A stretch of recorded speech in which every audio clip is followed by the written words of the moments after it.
Olá, no Direito Sem Fronteiras de hoje vamos falar sobre a OCDE, Organização para a Cooperação e Desenvolvimento Econômico, que reúne 36 países membros. O Brasil é um dos candidatos a compor a organização e, para isso, foi assinado um decreto em Brasília para a criação de um conselho que vai acompanhar a adesão do país à organização. Veja na reportagem. Com o apoio formal dos Estados Unidos, o Brasil se tornou forte candidato a se tornar membro da OCDE, a Organização para a Cooperação e Desenvolvimento Econômico. O presidente Jair Bolsonaro assinou o decreto que cria o conselho que vai acompanhar a adesão do Brasil à organização. A ideia é atrair investimentos para o país. Pelo decreto 9.920, de 18 de julho de 2019, fica instituído o Conselho para a Preparação e o Acompanhamento do Processo de Acessão da República Federativa do Brasil à Organização para a Cooperação e Desenvolvimento Econômico, OCDE. O Conselho Brasil-OCDE é composto pelo ministro-chefe da Casa Civil, que será coordenador, e pelos ministros das Relações Exteriores, da Economia e pelo ministro-chefe da Secretaria-Geral da Presidência da República. A OCDE é uma organização internacional criada em 1961 por 36 países membros que possuem altos índices no PIB, Produto Interno Bruto, Desenvolvimento Humano, IDH, e que são considerados países desenvolvidos. O tempo necessário para um país se integrar à OCDE é de 2 a 3 anos. Deverá adotar todos os 239 instrumentos exigidos e ter aprovação dos países membros. Além do Brasil, são candidatos Argentina, Romênia, Croácia, Hungria e Bulgária. Para debater o assunto, convidamos Ivo Teixeira Gico Júnior, doutor em Direito Econômico, e Henrique Haruki Araki, doutor em Análise Econômica do Direito. Obrigado pela presença dos dois aqui em nosso programa. Começando explicando o que é esta organização e quais são os países mais ricos que fazem parte dela. Bem, a forma mais fácil de entender a OCDE é comparando ela com outros organismos internacionais. Eu gosto muito de compará-la com a ONU e com a OMC, porque a OCDE não se parece nem com a ONU, nem com a OMC. Enquanto a ONU tem uma pretensão de ser algo como o parlamento do mundo, e a OMC é o Tribunal Comercial do Comércio Internacional do Mundo, a OCDE não pretende ser nada disso. A OCDE, na verdade, tem que ser imaginada como um think tank, ou seja, uma organização que pensa políticas públicas, avalia políticas públicas e tenta fazer sugestões para os países membros de adoção e avaliação das suas políticas públicas baseada em evidência. Então, é mais ou menos nisso que a OCDE se concentra. Nós vimos aqui na reportagem que esses países, 36 membros, eles possuem um PIB alto, um índice de desenvolvimento humano também alto, são considerados países desenvolvidos, e aí nós temos a seguinte situação. Os países, eles adotam 239 instrumentos que são exigidos para ocupar uma cadeira nesse grupo seleto. O Brasil está pronto para fazer parte desse grupo? O Brasil já é um país desenvolvido? Olha, eu acredito o seguinte, a OCDE tradicionalmente foi chamada de Clube dos Ricos, né? Muito por conta da questão histórica do seu surgimento, que acabou tendo início na Europa e depois foram agregando os países que são tradicionalmente considerados como desenvolvidos. Mas eu acredito que o fato do Brasil estar... O Brasil já faz parte de ocupa muitas comissões da OCDE.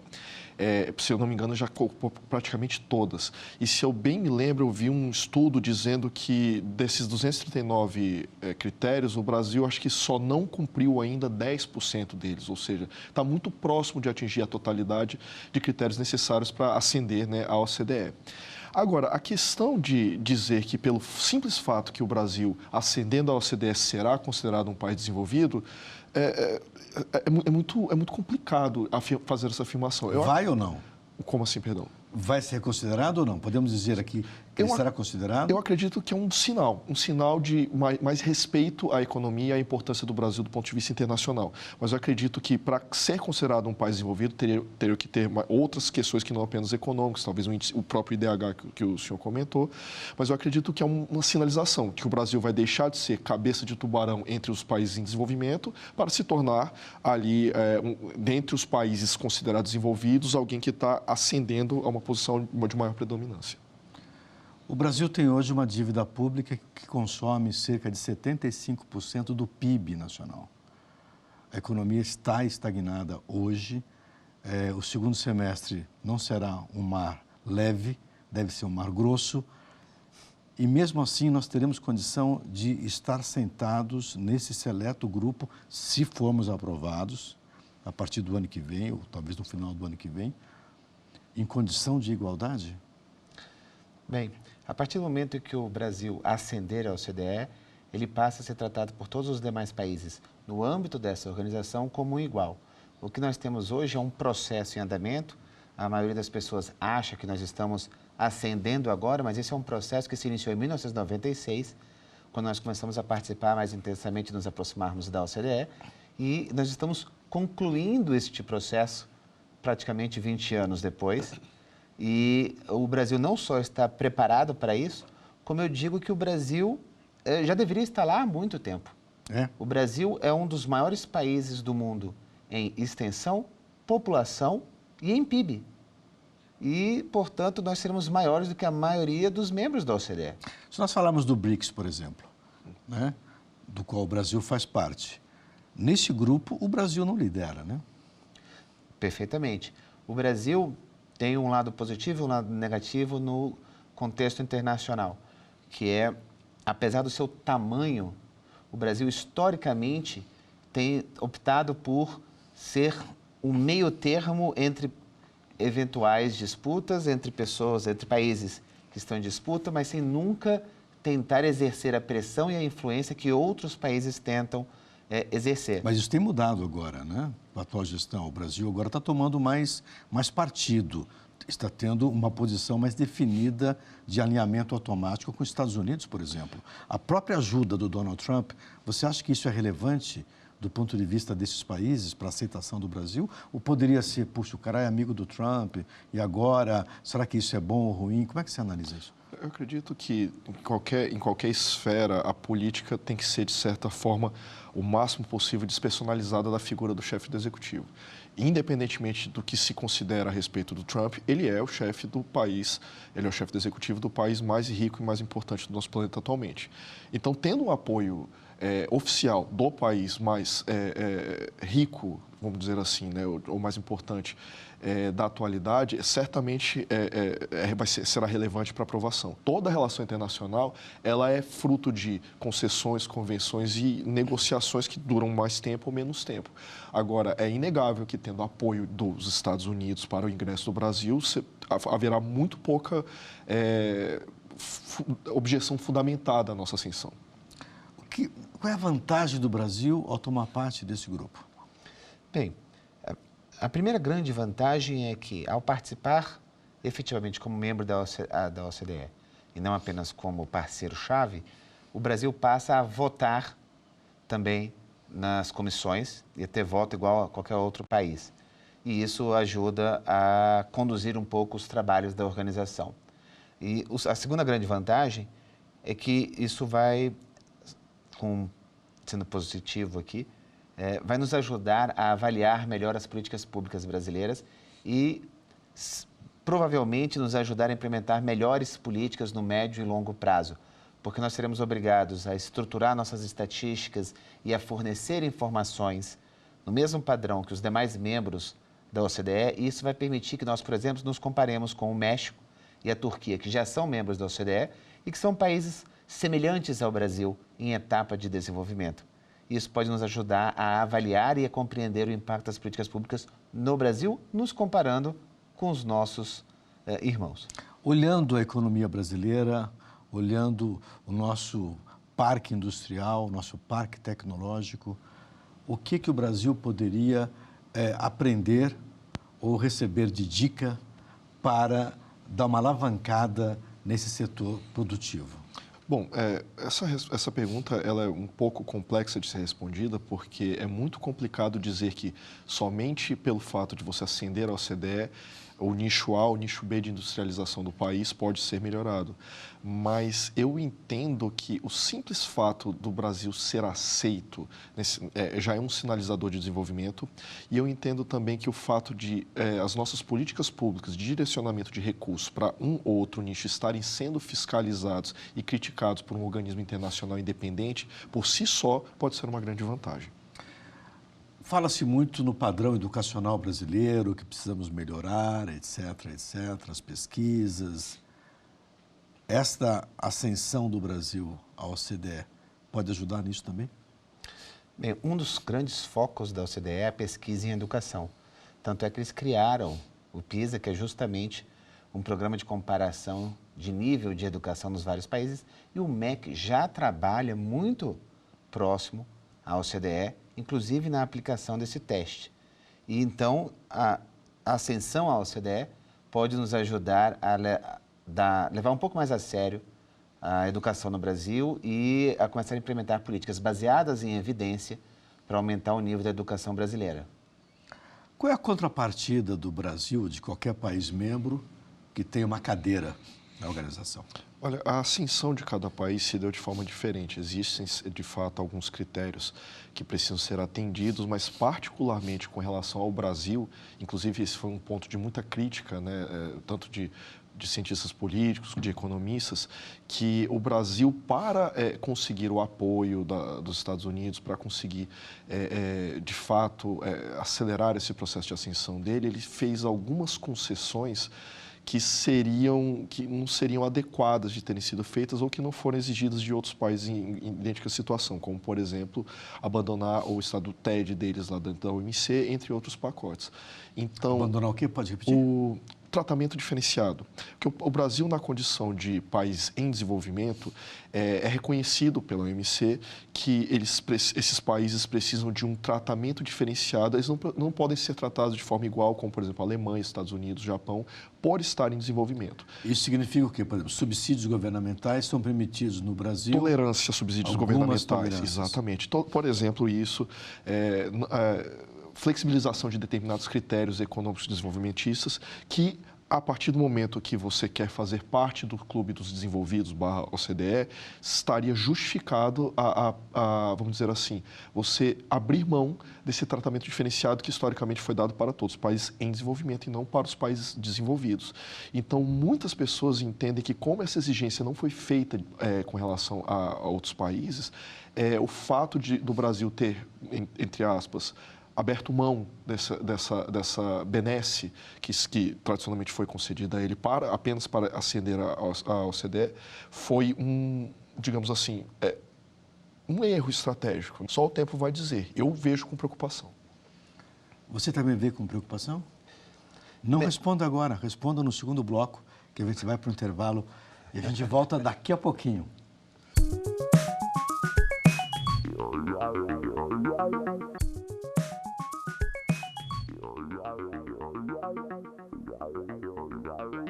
O Direito Sem Fronteiras está de volta e hoje estamos falando sobre a provável entrada do Brasil na OCDE.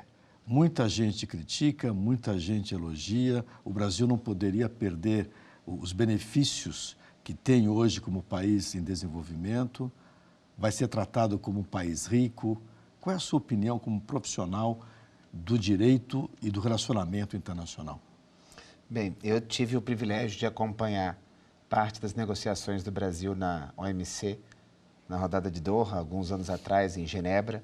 Eu conheço a qualidade do corpo diplomático do Itamaraty, que participava dessas negociações, e eu parto do pressuposto que, se essa decisão foi tomada, eles fizeram a devida avaliação estratégica e chegaram à conclusão de que vale a pena. Eu, particularmente, pessoalmente, como cidadão, eu gostaria de sempre poder usar todas as armas no jogo do comércio internacional que eu pudesse. Então, se eu pudesse ascender sem abrir mão de absolutamente nada, inclusive sem pagar absolutamente nada, eu, como qualquer brasileiro, acredito que seria a melhor opção. A carona. Claro, com certeza. Participar do melhor clube sem ter que pagar anuidade me parece um bom negócio. mas dificilmente alguém lhe oferece esse negócio de pai para filho. Agora, por que exigiram isso do Brasil e, como o professor disse, não exigiram de outros países? Qual foi a jogada? Bem, eu parto do pressuposto que essa exigência vem diretamente dos Estados Unidos. Dos Estados Unidos? Sim, porque, e essa é a minha leitura pessoal, o atual presidente dos Estados Unidos, Donald Trump, tem uma visão muito própria do que é ser presidente dos Estados Unidos. E tem... O que quer dizer isso exatamente? Eu não estou entendendo. Quer dizer que ele exige muito mais dos seus parceiros comerciais e dos seus parceiros estratégicos do que as administrações anteriores. Algumas vezes com razão, outras vezes nem tanto. E que faz parte da persona política dele poder dizer que recebeu algo em troca em toda negociação com todo e qualquer parceiro. Então, me parece muito compatível com a postura dele, com o resto do mundo, ele exigir algo do Brasil. Como o professor Henrique falou, eu me pergunto se a gente não, com um pouquinho mais de jogo, não conseguiríamos ascender, mesmo sem abrir mão disso. Quanto tempo demora para essa passagem? Olha, eu diria que tudo depende. Como eu disse, o Brasil está participando efetivamente da OCDE, ainda que como convidado, desde 1996. Então, se você contar desde 1996, nós estamos muito lentos. Agora, normalmente é de se esperar algo em torno de 2 a 3 anos após concluído e a adaptação de todos os procedimentos e a oferta da ascensão para que os membros avaliem, que é o que a gente espera que vai acontecer agora. Fala-se muito que o mundo pode enfrentar uma recessão a partir dessa guerra econômica e tarifária entre Estados Unidos e China. Uma ascensão como essa daqui, no mundo em certa convulsão, o mar meio grosso, economicamente falando, pode atrapalhar isso, né? Ou não? Olha, eu diria que em toda crise nós temos medo e oportunidade.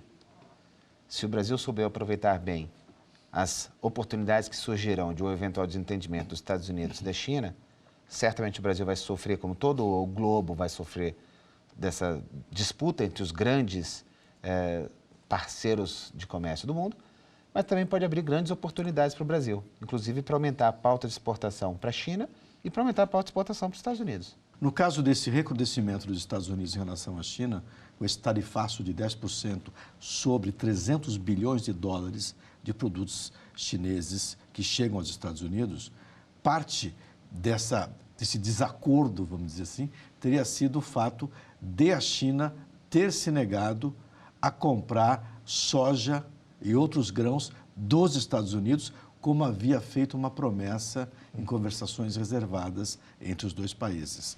Se a China começa a comprar grãos dos Estados Unidos e deixa o Brasil de lado, como é que fica o Brasil?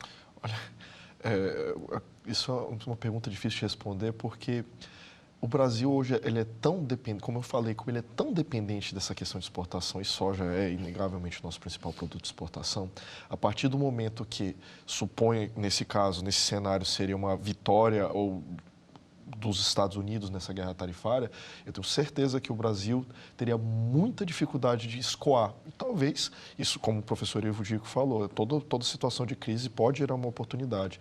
Se os nossos governantes forem, vamos dizer, rápidos e flexíveis o suficiente para antecipar uma movimentação como essa, pode ser um momento de trocar ou substituir ou começar a mudar algumas políticas públicas internas de modo a reduzir a dependência que nós temos da exportação desse produto. Então, eu acredito que, caso isso venha acontecer, certamente nós sofreremos bastante, mas pode ser que a gente consiga dar a volta por cima e ir mudando o que for necessário. Professor, nós teremos condição de abrir mão das compras chinesas, dos nossos grãos, das nossas commodities, no momento de crise, não? Bem, eu diria o seguinte, a China é grande demais para os Estados Unidos conseguir suprir toda a demanda da China. A China é esperta demais para ter um único fornecedor e, portanto, está vulnerável estrategicamente aos Estados Unidos. Então, ainda que a China passe a comprar mais dos Estados Unidos, isso não necessariamente levará a comprar menos do Brasil. Eu acredito que hoje o Brasil é, se não o mais, um dos mais competitivos países do mundo em relação a produtos agrícolas. Na minha opinião, o que nós devemos estar fazendo? Aproveitando a oportunidade para desviar o dinheiro público que vai para subsídio e aplicar em infraestrutura, logística, para que possamos exportar da forma mais competitiva possível para o mundo inteiro. Mas se eu tirar o subsídio, será que o setor agropecuário vai gostar disso? Ele tem condição de viver sozinho? Olha, dizer que tem condição é diferente de dizer se nós deveríamos continuar subsidiando. Todo subsídio, toda intervenção estatal desse nível acaba virando uma espécie de droga. O setor econômico que é pesadamente subsidiado, ele acaba se tornando dependente de subsídios. E ao se tornar dependente de subsídios, você reduz os incentivos de se tornar mais eficiente, mais eficaz na sua atividade.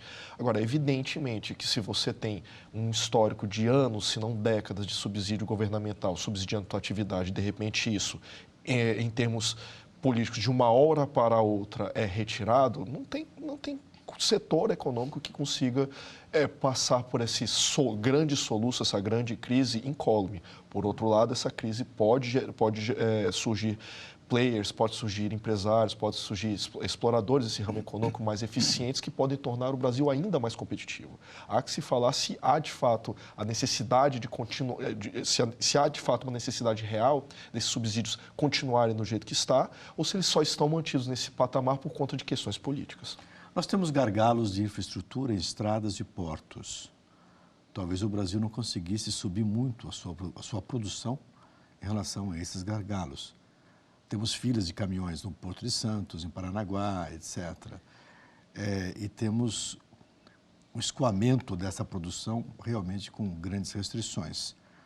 Por outro lado, nós tivemos a presença do secretário americano, que é o Wilbur Ross, em Brasília, tentando fazer um acordo de negócio bilateral Brasil-Estados Unidos, Estados Unidos-Brasil. Esse acordo já seria aquela tática do Trump de, opa, você é meu amigo, mas eu quero um pouco mais, eu quero fazer um negócio só com você, esqueça a China, você acha? Eu diria que a visita do secretário ao Brasil tem mais a ver com a decisão dos Estados Unidos, da atual administração americana, de optar por um modelo de negociações bilaterais ao invés de negociações multilaterais. Então, os Estados Unidos têm evitado participar de grandes negociações com vários países ao mesmo tempo e têm focado mais em negociar com parceiros específicos. Essa negociação com o Brasil pode ser uma grande oportunidade, porque, veja, da mesma forma como a China quer ter mais de um fornecedor para não estar exposto a um único país, os Estados Unidos também quer ter mais fornecedor de vários produtos, para não estar exposto a nenhum outro país. Então, para todo mundo, a grande verdade é que o comércio é bom para todo mundo. Todo mundo ganha quando faz um negócio.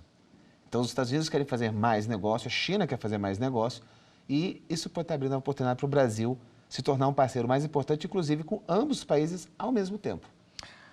Essa possível negociação, essa oferta de um contrato, essa tratativa inicial, ela teria mais a ver com a situação de Estados Unidos e Brasil, porque hoje a carteira de exportação do Brasil para os Estados Unidos caiu muito, né? Hoje o Brasil não exporta tanto para os Estados Unidos já não são mais o principal aliado brasileiro em termos comerciais. A China ocupa esse lugar hoje. Essa tratativa inicial é uma busca comercial ou geopolítica, na sua opinião? Eu acredito que os dois, tudo bem. A partir do momento que você tem um país que tem uma população consumidora de produtos, como o tamanho do Brasil, e a capacidade de exportação que nós temos com relação aos nossos produtos agrícolas, e você perde espaço, tanto como os Estados Unidos, no caso, perde espaço tanto como exportador para um grande mercado, que é o brasileiro, e de fonte de consumo como consumidor, né, da exportação brasileira, é inegável que isso vai ter um impacto econômico que precisa ser abordado. Ao mesmo tempo que, se você... a dependência econômica e a dependência política, elas andam casadas. A partir do momento que você vê uma ameaça de um país, historicamente, há décadas, dependente e parceiro comercial dos Estados Unidos, como é o Brasil, se aproximar e se alinhar cada vez mais de um país que historicamente se manteve tão distante, que é a China, eu acredito que sim, que uma forma de você estreitar, não uma dominação política, mas uma proximidade nesse sentido, eu acredito que é estrategicamente muito importante para os Estados Unidos. Então, eu vejo sim esse movimento não apenas como importância econômica, mas sim geopolítica. O fato de o Brasil hoje se tornar um aliado preferencial da OTAN, isso compõe com esse argumento do professor Haruki? Compõe. A questão geopolítica? Perfeitamente. Ter um país como o Brasil integrando a OTAN, obviamente fortalece a OTAN no momento onde ela está sendo questionada e testada pelos seus próprios membros, além da ameaça externa que é a Rússia. Então, o Brasil participar fortalece, porque em qualquer guerra mundial, só para fins de hipótese, o Brasil é um jogador estratégico, seja pelo seu posicionamento, seja pela sua extensão, seja pelo tamanho do país e pela pauta de produtos e recursos que ele pode oferecer. Nós temos 1 minuto já para encerrar o programa. Eu só queria tentar concluir aqui com a seguinte pergunta. Quanto tempo que esse conselho que foi formado aqui em Brasília deve trabalhar nesse processo de ascensão ao OCDE? Bem, eu acho que por tempo indeterminado. Se atuar de forma muito eficaz e não enfrentar problemas políticos que no atual quadro podem acontecer, é possível até mesmo que até o final do ano eles consigam fazer os 10% de ajuste que precisam e aí então formalizar de uma vez por todas a candidatura à ascensão. Mas só a política saberá dizer. Isso deveria passar pelo Congresso ou não? Boa pergunta. Eu acredito que não, porque isso é uma questão bem de administração do Executivo. São duas coisas diferentes. Uma coisa são os protocolos. Eu consigo me adequar às regras da OCDE, ainda que eu não seja membro da OCDE. Ok. Outra coisa é eu assinar um tratado internacional que é competência do Executivo. Tá. E aí, uma vez assinado o tratado internacional, sim, aí o tratado assinado tem que passar pelo Congresso para ser internalizado. Perfeito. Infelizmente, chegamos ao final. Agradeço muito a participação dos dois. Foi uma grande ajuda intelectual aqui. E agradeço também a você que nos acompanhou. Veja a nossa programação no site da TV Justiça e também no nosso canal no YouTube. O nosso e-mail é direitosemfronteiras@stf.jus.br. Um abraço e até a próxima.